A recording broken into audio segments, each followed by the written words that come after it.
Je te donne 100 000 € si tu répares ça. Ils se sont moqués d'elle, immigrée. Puis le moteur a rugi. Et, contrôle de l'immigration. Qu'est-ce que ce Mexicain fait dans mon atelier? La voix de Mike Harrison résonne dans Elite Motor comme un coup de feu, obligeant tous les mécaniciens à s'arrêter de travailler et à regarder en direction de la porte d'entrée. Elena Rodriguez venait de franchir la porte vitrée du concessionnaire de voitures de luxe, les mains encore enduites d'huile après une nuit blanche passée à essayer de sauver le moteur d'un camion de livraison qui nourrissait toute une famille. Son anglais portait l'accent que 16 années passées aux États-Unis n'avaient pas réussi à effacer complètement, mais ses compétences en mécanique parlaient un langage universel que la plupart des hommes à l'intérieur ne pourraient jamais comprendre. « Désolé, je suis venu chercher une pièce que j'ai commandée hier », dit Elena calmement, en gardant une voix posée bien qu'elle sente tous les regards braqués sur elle. Pompe à essence pour Mercedes AMG GT. La réceptionniste blonde, aux ongles parfaits et au blazer immaculé, se lève comme si Elena représentait une menace biologique. « Chérie, tu dois être perdue. Nous sommes chez un concessionnaire haut de gamme, pas dans le garage de quartier où vous travaillez habituellement. » Mike Harrison, propriétaire d'Elite Motor et descendant d'une famille américaine traditionnelle, portait un costume qui coûtait plus cher que le salaire annuel de nombreux immigrés. À l'âge de 50 ans, il avait bâti son empire automobile sur deux choses, des voitures de luxe et une clientèle exclusive qui comprenait les valeurs américaines traditionnelles. Mike rugit et s'approche d'Elena comme s'il s'agissait d'une criminelle. « Quel genre d'escroquerie essayez-vous de faire ici? Les gens comme toi ne peuvent même pas se permettre d'acheter un seul boulon sur ces voitures. » Elena respire profondément. À 34 ans, elle avait subi cette même humiliation des centaines de fois depuis son arrivée dans le pays à l'âge de 18 ans, avec pour seul bagage un diplôme technique en mécanique et le rêve d'une vie meilleure. Elle avait appris que réagir avec colère ne faisait que confirmer les préjugés dont ils étaient déjà porteurs. « Monsieur, je suis un mécanicien certifié. Je travaille sur des moteurs depuis plus longtemps que certains de vos employés ici, » a-t-il répondu, en sortant un portefeuille contenant ses documents de travail et ses certifications. Les rires qui éclatent dans l'atelier sont aussi cruels qu'assourdissants. Mike s'accroche à l'établi, riant comme s'il avait entendu la blague du siècle. « Mécanicien? Toi » réussit-il à dire entre deux rires. « Laissez-moi deviner. Vous avez appris à changer l'huile dans une arrière-cour au Mexique, n'est-ce pas ?» Les trois mécaniciens qui avaient quitté l'atelier s'approchèrent, curieux de cette confusion. Elena remarque que l'un d'entre eux, un jeune homme noir appelé David, ne rit pas comme les autres. Ses yeux montrent quelque chose de différent, la reconnaissance de quelqu'un qui a vécu la même humiliation. Elena remet les documents dans sa poche. Pendant des années, elle a essayé de prouver sa valeur en montrant des papiers, des certificats et des diplômes, mais cela s'est toujours terminé de la même manière. Les gens doutaient de ses capacités simplement parce qu'elle était une immigrée latine. « Tu sais quoi ?» dit Mike, une idée malicieuse brillant dans ses yeux. « J'ai une proposition à vous faire, señorita. Ma Lamborghini Huracan est immobilisée depuis 3 semaines. 4 mécaniciens spécialisés ont essayé de la réparer. Ils ont tous abandonné. » Elena connaissait exactement le type de problème qu'il décrivait. Lamborghini avait des systèmes complexes qui nécessitaient une connaissance spécifique de la marque, mais elle garda une expression neutre, attendant qu'il continue. « Si vous pouvez réparer ma voiture, » poursuivit Mike en croisant les bras, « je vous donne 100 000 $ dans la main, ici et maintenant. » Un silence pesant envahit la salle de réception. 100 000 $, c'est une somme absurde pour n'importe quelle réparation de voiture. C'est le prix d'une maison. Mais Mike continue, avec un sourire malicieux. Si vous ne réussissez pas, non seulement vous n'aurez rien, mais vous devrez vous excuser auprès de tout le monde ici pour nous avoir fait perdre notre temps avec cette farce de mécanicien mexicain. Et ne plus jamais remettre les pieds dans cet atelier. Les mécaniciens commencent à chuchoter entre eux. 100 000 ? La patronne est devenue folle, murmure l'un d'eux. Elle ne saura même pas par où commencer, ajoute un autre. Elena regarde autour d'elle, dans l'atelier, le matériel de pointe gaspillé par les préjugés et l'ignorance. Puis quelque chose change dans son regard, une détermination qui fait comprendre à certaines personnes présentes qu'elles ont peut-être gravement sous-estimé cette femme. « J'accepte, » dit Elena en s'avançant. Là, face à tous les regards méprisants, elle est restée ferme, comme quelqu'un qui garde un secret trop puissant pour le révéler avant que le moment ne soit venu. Si cette histoire de préjugés et de leur dépassement vous a touché, n'oubliez pas de vous abonner à la chaîne pour découvrir comment un simple moment d'humiliation est devenu le catalyseur d'une révolution que personne n'oubliera jamais. L'atelier éclate en commentaires méchants lorsque Mike conduit Elena vers l'espace VIP où sa Lamborghini Huracan noire est garée comme une œuvre d'art intouchable.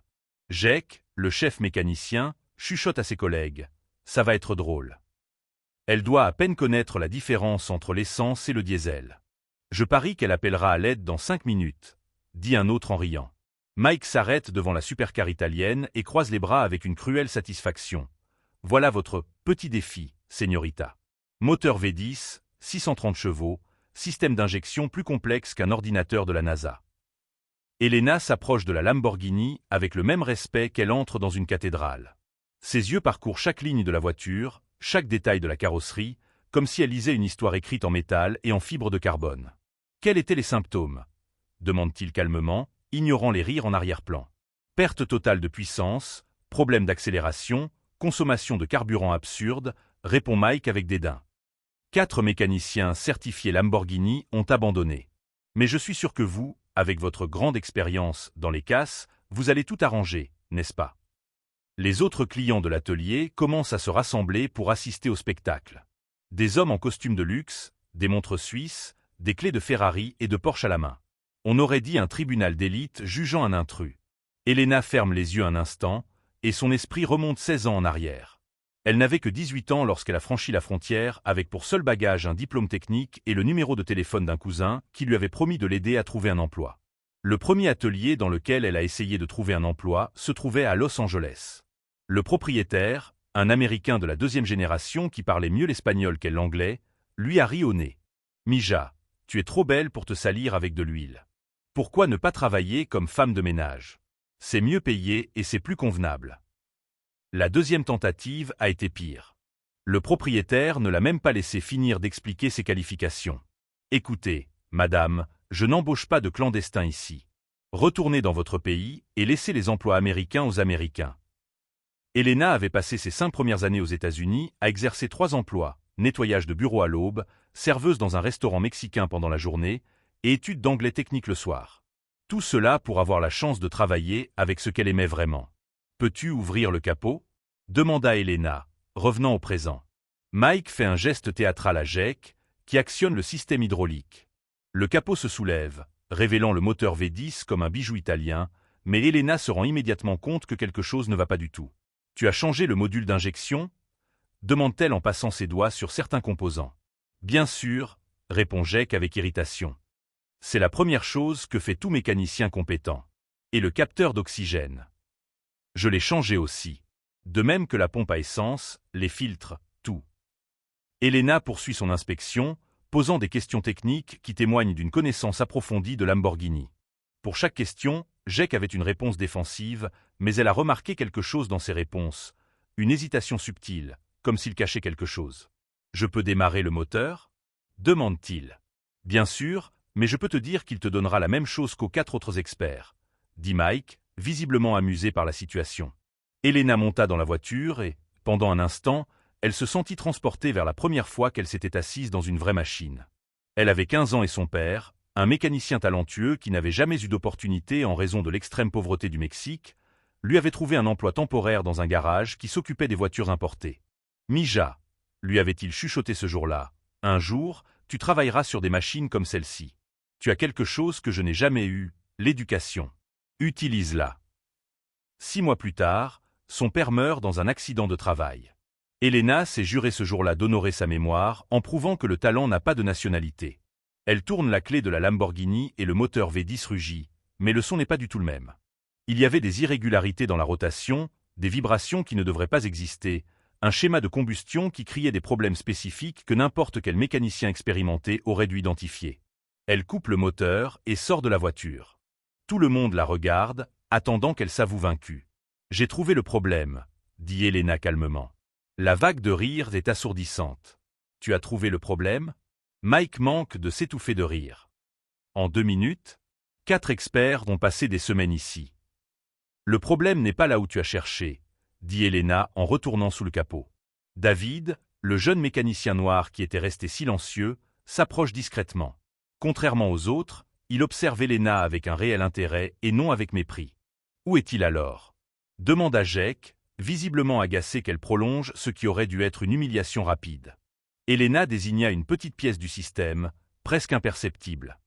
Ce capteur est défectueux par intermittence. Ce n'est pas quelque chose qui apparaît dans les tests conventionnels. Cela n'a pas de sens, protesta Jake. Ce capteur n'a rien à voir avec les symptômes. Si, il en a un, explique patiemment Elena, en utilisant des termes techniques qui mettent certains mécaniciens mal à l'aise. Lorsqu'il tombe en panne par intermittence, le module reçoit des informations erronées sur la combustion, ce qui entraîne un mauvais réglage du mélange air-carburant. Mike regarda Jake, qui semblait avoir reçu un coup de poing dans l'estomac. « Est-ce qu'elle a raison à ce sujet ?» demande Mike. Jake bégaya, ne sachant manifestement pas quoi répondre. C'est alors qu'Elena sourit pour la première fois depuis son entrée dans l'atelier, mais ce n'était pas un sourire de victoire. C'était le sourire de quelqu'un qui venait de confirmer un soupçon bien plus grand et bien plus dangereux qu'un simple problème mécanique. Ce que ces hommes privilégiés ne savaient pas, c'est que chaque acte de mépris écrivait sa propre sentence de défaite. Et Elena venait de découvrir que le problème de la Lamborghini n'était que la partie émergée d'un iceberg qui allait faire s'écrouler toute cette arrogance comme un château de cartes.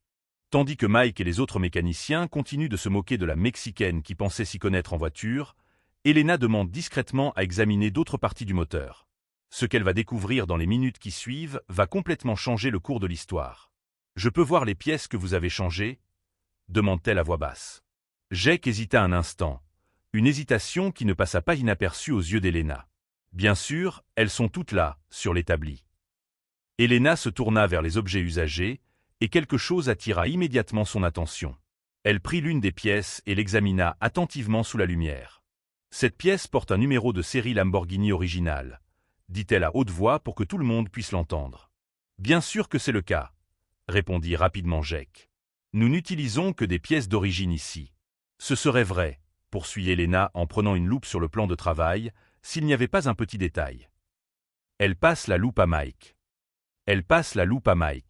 Le numéro de série a été gravé au-dessus d'un autre numéro. Mike examine la pièce et son expression commence à changer. Mince, on peut voir un autre numéro en dessous. David, le jeune mécanicien qui était resté silencieux, s'approche. Cela signifie. Commença-t-il, mais il s'arrêta en voyant le regard meurtrier que lui lança Jake. Cela signifie que quelqu'un a pris une pièce d'une autre voiture, a effacé le numéro original et en a gravé un nouveau, expliqua Elena. C'est une technique courante sur le marché noir des pièces détachées. Le silence dans l'atelier est assourdissant. Elena poursuit son inspection et découvre d'autres indices troublants. Cette soudure a été réalisée avec un équipement inadéquat. Et regardez ces marques d'outils. Elles ont été faites avec des instruments ordinaires, pas avec des outils spécifiques à la Lamborghini. Mike devient visiblement nerveux. Jake, qu'est-ce qui se passe ici? Je ne sais rien de tout cela, balbutie Jake. Ça doit être quand la voiture est passée à l'atelier d'urgence. Elena s'arrêta d'examiner les pièces et regarda directement Jake. Quel garage d'urgence?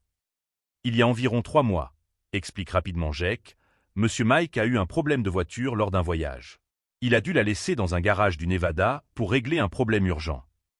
Et ce garage l'a réparé le jour même, demande Elena, qui se doute déjà de la réponse. Elle était prête en quelques heures, confirma Mike. Ils ont dit qu'il s'agissait d'un simple problème avec le système d'alimentation en carburant. Elena et David échangent un regard significatif. C'était exactement le scénario typique d'un atelier qui fait du travail rapide et sale. À ce moment-là, Elena se rendit compte que David essayait d'attirer discrètement son attention. Il désigna Jake, qui murmurait quelque chose dans son téléphone portable, visiblement agité. « Je dois passer un coup de fil rapide », dit Elena. « Je peux utiliser un téléphone d'atelier ? Vous pouvez utiliser celui de la réception, » répondit Mike, toujours absorbé par l'examen des pièces suspectes. Elena se dirigea vers la réception, suivie discrètement par David. « Hey !» chuchota David lorsqu'ils furent à l'écart des autres. « Il faut que je te dise quelque chose. Jake a des liens étranges avec des ateliers en dehors de la ville. Il a toujours su exactement quand certaines voitures de luxe se déplaçaient. » Elena regarda le jeune homme avec un intérêt renouvelé. « Comment le sais-tu ? Parce que je suis le seul ici qu'il ne respecte pas assez pour cacher des choses devant moi, » répond David avec amertume. « Parce que je suis noir, il me traite comme si j'étais invisible. » Elena se sent immédiatement proche de David. Ils connaissaient tous deux la douleur d'être sous-estimés à cause des préjugés. « David, es-tu sûr de ce que tu me dis ? » « Absolument. Jake a une liste de clients riches qui voyagent régulièrement. Il sait toujours quand il quitte la ville. » Elena décroche son téléphone portable et passe un appel qui surprend David. « Allô, département des enquêtes sur les fraudes automobiles ? Ici Elena Rodriguez, ingénieure en mécanique diplômée. J'ai besoin de signaler un vol présumé de pièces détachées. David écarquille les yeux. Elena n'était pas seulement une mécanicienne compétente, elle avait des relations officielles. La conversation dure quelques minutes, Elena fournissant des détails techniques précis sur les irrégularités qu'elle a trouvées. « Ils envoient un enquêteur ici dans 2 heures, » dit Elena à David après avoir raccroché. « Et j'ai une proposition à te faire. » « Quel genre de proposition ? Veux-tu continuer à être traité comme un invisible, ou veux-tu aider à dévoiler un plan criminel et montrer à tout le monde ici que la compétence n'a pas de couleur ? David sourit pour la première fois de la journée. « Qu'est-ce que tu veux que je fasse ?» Elena explique rapidement son plan. David utiliserait son invisibilité pour collecter des preuves pendant qu'elle distrairait tout le monde avec la réparation de la Lamborghini. « Il y a quelque chose que tu dois savoir sur moi, » dit Elena en regardant David droit dans les yeux. « Je ne suis pas seulement une mécanicienne qui a émigré du Mexique à la recherche d'opportunités. Qu'est-ce que tu veux dire ?» Elena sourit, le même sourire mystérieux qui avait mis Mike mal à l'aise quelques minutes auparavant. « Je suis ingénieur en mécanique, diplômé de l'Universidad Nacional Autónoma de Mexico, je me suis spécialisé dans les moteurs à haute performance en Allemagne et j'ai travaillé pendant 2 ans comme consultant technique pour Lamborghini en Italie. » David est abasourdi. « Vraiment ? » ?»« Oui, c'est vrai. De plus, au cours des 5 dernières années, j'ai travaillé secrètement avec le FBI pour enquêter sur des vols de pièces détachées de voitures de luxe sur la côte ouest. » La révélation est comme un coup de tonnerre. Elena n'était pas une victime sans défense que l'on humilie. Elle était une experte internationale qui utilisait l'arrogance et les préjugés de Mike comme couverture pour une opération bien plus importante. Donc ce pari. Commence David. C'était l'occasion rêvée, ajoute Elena. Mike m'a donné un accès complet à la voiture, aux pièces détachées, au dossier, et il va encore payer 100 000 $ pour sa propre humiliation. David rit, réalisant enfin l'ampleur de ce à quoi il assiste. Maintenant, tu es dedans ou dehors ? Demande Elena. Totalement dedans, répond David sans hésiter. Ils retournèrent à l'atelier, où Mike examinait toujours les pièces avec une inquiétude croissante, totalement inconscient du fait qu'il venait de tomber dans le piège le plus élaboré de sa vie. Elena regarde Elite Motor, l'endroit même où elle a été traitée de mexicaine et traitée comme de la merde. Dans 2 heures, cet endroit deviendrait le théâtre d'une opération qui mettrait au jour non seulement Jake et ses relations criminelles, mais aussi tout un réseau de préjugés, de privilèges et de corruption qu'elle traquait depuis des années.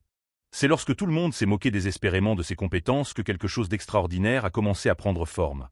Non pas une simple vengeance, mais une opération de justice qui ferait s'écrouler comme un château de cartes l'arrogance de Mike et la discrimination systématique de cet atelier, prouvant que sous-estimer quelqu'un en raison de sa nationalité peut être l'erreur la plus coûteuse de la vie d'une personne. Exactement 2 heures plus tard, 2 hommes en costume sombre entrent dans Elite Motor en montrant leur carte d'identité. Agent Morrison et Clark, FBI. Nous recherchons le docteur Elena Rodriguez. Le silence qui envahit l'atelier est assourdissant. Mike regarda d'Elena aux agents, son expression passant de la confusion à l'horreur croissante. Docteur Rodriguez, balbutia Mike. FBI, qu'est-ce que vous racontez ? Elena s'approcha des agents avec le calme de quelqu'un qui contrôlait la situation depuis longtemps. Agent, j'ai trouvé toutes les preuves dont nous avons besoin. David ici présent, désigna-t-elle le jeune mécanicien, a rassemblé des documents supplémentaires qui confirment nos 2 années d'enquête. 2 ans. Mike explose, son visage devient rouge. Quelle enquête ? Vous êtes un mécanicien mexicain venu chercher une pièce. L'agent Morrison ouvre un dossier et commence à lire. Elena Rodriguez, docteur en ingénierie mécanique de l'Universidad Nacional Autónoma de Mexico, spécialisation en moteur à haute performance de l'Université technique de Munich, consultante technique pour Lamborghini en Italie, et depuis 5 ans, consultante spéciale pour le FBI sur les crimes liés au marché noir des pièces détachées automobiles. Chaque mot est comme une balle dans l'orgueil de Mike. Jake, qui était devenu pâle depuis l'arrivée des agents, essaya de se diriger discrètement vers la sortie arrière. Jake Santos, dit l'agent Clark sans même se retourner. Ne pensez même pas à partir. Nous avons un mandat d'arrêt contre vous. Jake se figea sur place, ses jambes tremblant visiblement. Elena se tourna vers Mike, son accent mexicain s'alliant désormais à une autorité technique incontestée. Monsieur Mike, au cours des derniers mois, votre atelier a été surveillé 24 heures sur 24. Nous savions que Jake était le contact interne d'un réseau qui opère dans 6 États. C'est impossible, marmonne Mike, qui essaie encore d'assimiler l'information. David, appelle Elena. Le jeune homme s'approcha, muni d'une tablette et d'un dossier rempli de documents. Montrez à Monsieur Mike ce que nous avons collecté aujourd'hui. David, qui n'était plus l'employé invisible et silencieux, prit la parole avec une assurance nouvelle. « Mike, au cours des 6 derniers mois, j'ai photographié toutes les conversations suspectes de Jake, j'ai enregistré ses appels coordonnant les vols, et j'ai documenté au moins 15 voitures qui sont parties d'ici avec des pièces d'origine et sont revenues avec des pièces de contrefaçon. » Mike s'est assis lourdement sur une chaise. « Mon propre employé, mon propre atelier. » « Votre cas, monsieur Harrison, poursuit Elena, était parfait pour notre opération. Jake savait exactement quand vous alliez vous rendre au Nevada. Il s'est coordonné avec l'atelier criminel là-bas et a fait en sorte que votre voiture soit sabotée au bon moment. » L'agent Morrison ajoute, « Le garage du Nevada qui a réparé votre voiture en quelques heures? Il s'agit d'une opération de vol. Ils ont enlevé les pièces d'origine, installé des pièces contrefaites et vendu les pièces d'origine au marché noir pour 50 000 $. Jake a finalement tenté de se défendre. « Je ne savais rien. Ils m'ont menacé, ils ont dit qu'ils feraient du mal à ma famille si je ne coopérais pas. » Elena rit amèrement. « Jake, nous avons des enregistrements où vous négociez votre pourcentage sur les bénéfices. 40% de chaque vente. En 2 ans, vous avez empoché plus de 300 000 $. David ouvre la tablette et la montre à Mike. Voici les relevés bancaires de Jake. Des dépôts réguliers, toujours une semaine après que les voitures des riches clients ont quitté la ville. Mike regarda les chiffres, sa colère augmentant de façon exponentielle. 300 000 $? Tu as détruit ma réputation, mis mes clients en danger, tu t'es moqué de moi, pour de l'argent. Et ce n'est pas tout, dit Elena, la voix chargée d'une justice satisfaite. Jake ne s'est pas contenté de voler des pièces. Il vendait les informations personnelles de ses clients.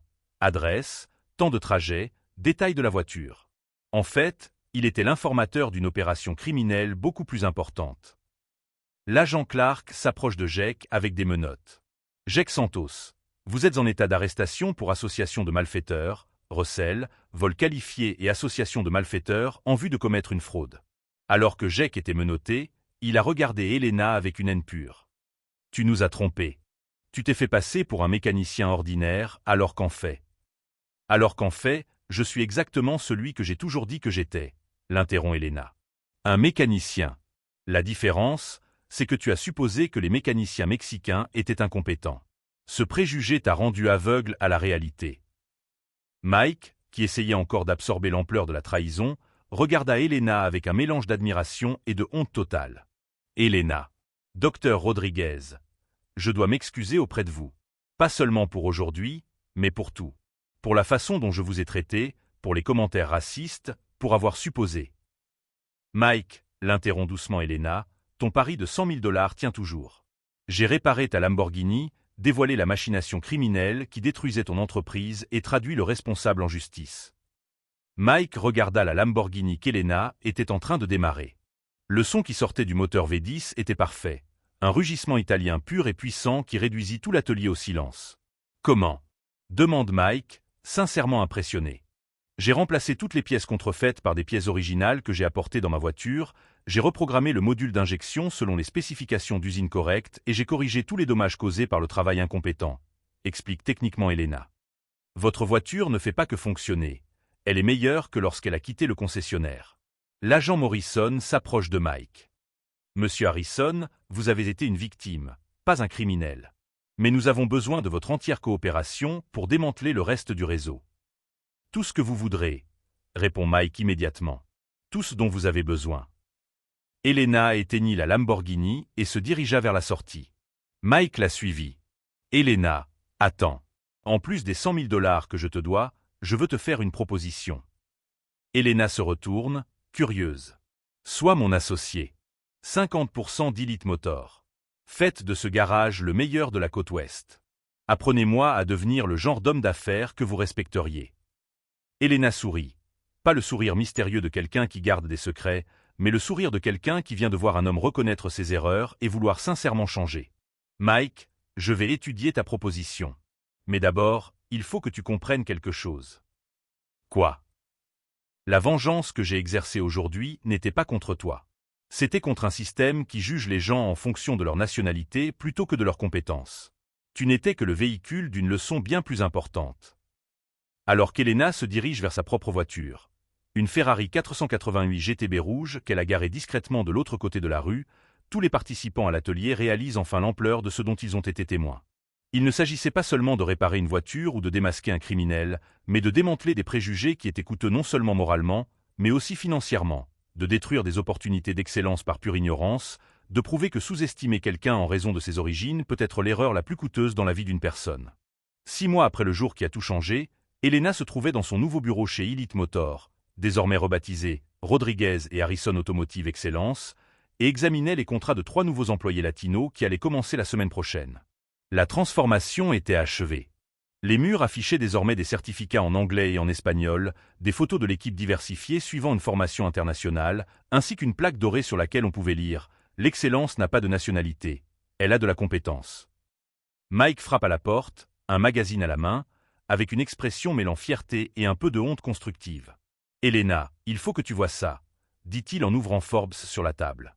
La couverture montrait Elena dans sa salopette, à côté de la Lamborghini, avec le titre « L'immigré qui a révolutionné le marché de l'automobile de luxe ». Ils ont même interviewé ma mère au Mexique, s'esclaffe Elena en feuilletant la page. Le voici. J'ai toujours su que ma fille était spéciale, mais je n'aurais jamais imaginé qu'elle le prouverait au monde entier, déclare Carmen Rodriguez, la mère de l'ingénieur. C'est à ce moment-là que David entre dans la pièce, vêtu d'un blazer impeccable. Il est devenu directeur des opérations et étudie en vue d'obtenir sa certification internationale en moteur à haute performance. Elena, je viens de recevoir la confirmation de Lamborghini. Nous sommes officiellement le centre d'excellence technique pour toute la côte ouest, annonce-t-elle avec un sourire radieux. Et ce n'est pas tout, ils veulent que tu ailles en Italie le mois prochain. 3 semaines à Sant'Agata Bolognaise pour travailler directement avec l'équipe de développement. Mike s'approche, visiblement ravi. Elena, il y a 6 mois, j'étais un homme d'affaires moyen avec des préjugés dont je ne soupçonnais même pas l'existence. Aujourd'hui, je dirige l'atelier le plus respecté de la région, avec une équipe qui ne voit ni couleur ni nationalité. Elle ne voit que la compétence. La réceptionniste, aujourd'hui une jeune Colombienne diplômée en commerce, entre discrètement. Docteur Rodriguez, une famille est arrivée. Une jeune fille de 16 ans veut vraiment travailler dans l'automobile, mais ses parents disent que ce n'est pas pour les femmes latines. Elena, Mike et David se regardent, se souvenant tous de ce jour qui a changé leur vie à jamais. Où sont-ils ? Demande Elena en se levant. À la réception. Ils descendent ensemble. Il y avait là un couple d'âge moyen, visiblement mal à l'aise, à côté d'une adolescente dont les yeux pétillaient de curiosité en regardant passer l'atelier. « Bonjour », dit Elena en parlant couramment l'espagnol. Soit Elena Rodriguez, socia technica de la empresa. En que puedo ayudarlo ? Le père répond nerveusement. « Sonora, ma fille a une idée folle de travailler avec des voitures. Nous l'avons amenée ici pour lui montrer que ce n'est pas pour les femmes latines. » Elena sourit, ce même sourire qui avait autrefois renfermé de puissants secrets. « Quel est ton nom, ma chérie ?»« Sophia », répond la jeune fille timidement. « Sophia, tu aimes les voitures ? Je les adore. Depuis que je suis petite, je démonte les jouets pour voir comment ils fonctionnent. » Elena hisse Sophia jusqu'à une Lamborghini que l'on prépare pour la livraison. « Écoute le moteur quand je l'allume, quel est ce bruit ?» Sophia se concentre intensément. On dirait que quelque chose n'est pas bien réglé. Le son n'est pas tout à fait uniforme. Elena a allumé le moteur, impressionnée. « Parfait. Il y a vraiment un petit réglage que nous ferons demain. Vous avez une oreille naturelle pour la mécanique. » Les parents étaient stupéfaits. « Sophia, dit Elena en collant un carton, quand tu auras fini le lycée, appelle-moi. Nous parlerons de ton avenir. » Le père s'est approché, visiblement embarrassé. « Sonora Rodriguez, puis-je m'excuser ? J'ai eu tort. »« Ne vous excusez pas auprès de moi, » répond Elena avec douceur. « Excusez-vous auprès de votre fille. » Il se tourne vers Sophia, les larmes aux yeux. « Ma fille, pardonne-moi. Si c'est ce que tu veux, tu auras tout mon soutien. » Une fois la famille rentrée à l'intérieur, Elena observe les mouvements du bureau. Des femmes et des hommes de différentes nationalités travaillent côte à côte, apprennent les uns des autres, célèbrent les compétitions plutôt que de juger les origines. Mike s'approche avec une enveloppe. « Elena, je viens de recevoir une proposition de l'Association nationale des entrepreneurs. Ils veulent que tu interviennes au congrès sur l'innovation entrepreneuriale. » De quoi s'agit-il ? Sur la manière dont nous avons transformé un bureau traditionnel en une référence d'excellence grâce à la diversité et à l'inclusion. Et les chiffres parlent d'eux-mêmes. Le chiffre d'affaires a augmenté de 500%, la satisfaction des clients atteint 99%, il n'y a eu aucune rotation et nous sommes devenus une référence nationale. C'est à ce moment-là qu'une nouvelle est venue compléter la parfaite justification d'Elena. Jake avait été condamné à 8 ans de prison et collaborait avec les autorités pour démanteler l'ensemble du réseau criminel opérant dans Cieta. Et Mike, ajoute David, nous avons découvert que Jake ne se contentait pas de voler des pièces détachées, mais qu'il avait une liste de clients fortunés classés par nationalité. Il sabotait en priorité les voitures des Latinos, des Asiatiques et des Noirs, parce qu'il ne se plaignait pas correctement. Elena secoue la tête, sans être surprise. Les préjugés et le crime vont de pair. Heureusement, il a maintenant 8 ans pour y réfléchir. À la fin de la journée, lorsque l'atelier a fermé ses portes, Elena a passé quelques minutes seule à observer l'espace qui était devenu bien plus qu'un lieu de travail. C'était le symbole que le changement est possible lorsque des personnes courageuses décident de faire tomber les barrières. Son téléphone portable a sonné. C'est un numéro en provenance du Mexique. « Bonjour, Mija. » C'est sa mère. C'était sa mère. « Je t'ai vu dans le magazine aujourd'hui. »« Eh, Ija, est-ce-toi t'en orgulosa? Toute la ville parle de toi. Tu as prouvé que nous, les Latinas, nous pouvons être tout ce que nous voulons. » Elena sourit, des larmes de bonheur coulent sur son visage. « Mama, esto apna el comienzo. » Alors qu'elle se dirige vers sa Ferrari rouge, celle-là même qu'elle avait garée discrètement le premier jour, attendant le bon moment pour révéler qui elle était vraiment, Elena réfléchit à l'extraordinaire voyage qui l'a amenée là. 12 mois plus tôt, Mike Harrison était un homme d'affaires moyennement prospère, avec des préjugés profondément ancrés qui limitaient son potentiel. Aujourd'hui, il est partenaire de l'atelier le plus respecté de la côte ouest, avec une vision totalement nouvelle du potentiel humain. Jake était en prison, payant des années de discrimination, de criminalité et de sabotage. David s'était transformé d'un employé invisible en un manager respecté, prouvant que l'opportunité est tout ce dont certaines personnes ont besoin pour briller. Et Elena? Elena a prouvé que la compétence ne connaît pas de frontières, que l'excellence parle toutes les langues et que sous-estimer quelqu'un en raison de sa nationalité peut être l'erreur la plus coûteuse de sa vie. La meilleure revanche n'était pas de détruire ceux qui l'avaient humilié, mais de construire quelque chose de si extraordinaire qu'il transformait les préjugés en admiration, la discrimination en opportunité et la haine en respect.